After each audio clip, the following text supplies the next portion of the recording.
Let's start with the federal budget this week. It delivered on a key promise of the Albanese government. It was steady. It delivered no real surprises. Dull, you could almost say, deliberately so. Most detail was leaked. Cost of living relief welcomed by those most in need, but not so big as to stir worries about Labor spending way too much money.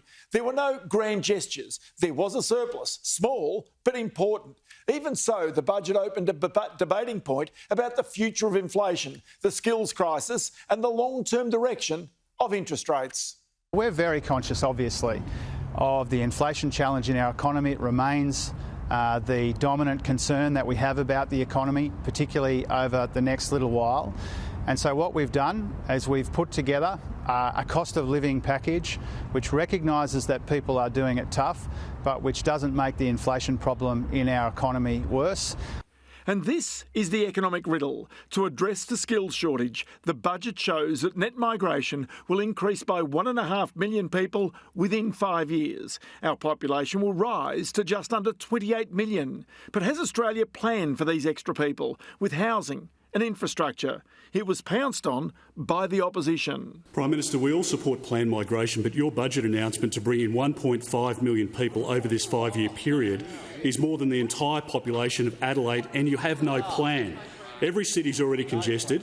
Infrastructure is cut in this budget. There's no plan for where these people will live during a housing and rental crisis. Economists point out that this is, as an unplanned migration program, inflationary. Peter Dutton claims it's a throwback to Kevin Rudd's Big Australia policy, raising the population from 22 million in 2010 to 36 million by 2050. That plan was abandoned by Rudd's successor, Julia Gillard.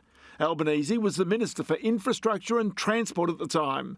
When pushed this week, he referenced the recent migration inquiry and the point that pre-COVID population was already forecast to be 750,000 more people on top. Chaired by Dr Martin Parkinson, the former head of Prime Minister and Cabinet under those opposite. Order. Australia's migration program is not fit for purpose. Australia now has a migration program that fails to attract the most highly skilled migrants and fails to enable business to efficiently access workers. But no matter how you slice it up, such a big increase in net population must create pressure on prices, on our cities, on housing. Well, we're already seeing the impact of the high rate of migration and the falling rate of construction impacting the market. It's mainly showing up at the moment in the rental market. We've got nowhere near enough supply of rental stock and we've got way too much demand, and that's putting pressure on rental prices. But it's also now starting to spill over into the established housing market, and we're seeing prices rebound at a time when most people were expecting the higher interest rates to lead to lower property prices. And it's not just the property industry questioning the pace of growth. We need to look at building fast as we can, affordable social housing. We need to be looking at a whole raft of measures to address that housing crisis. But it is certainly a start. It will go some way, but the rental pain out there is pretty severe. I think that the ongoing strength of population growth and particularly migration that is expected and the slump that we're expecting in new housing construction is going to exacerbate these problems and lead to higher property prices. Potentially it also leads to more homelessness because it's the people that can least afford housing that are the ones that are going to find themselves without housing. So it really is a housing market problem, but also potentially a social problem as well. And all these cost pressures go right back to the very first question about the budget and about future inflation.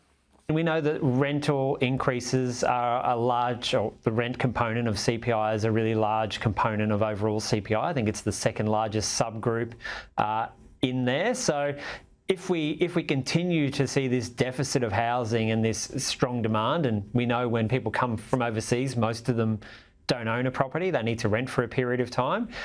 It definitely could be inflationary and it could lead to higher interest rates than we would get otherwise. So it's really a concern and we really need to find ways to address it now.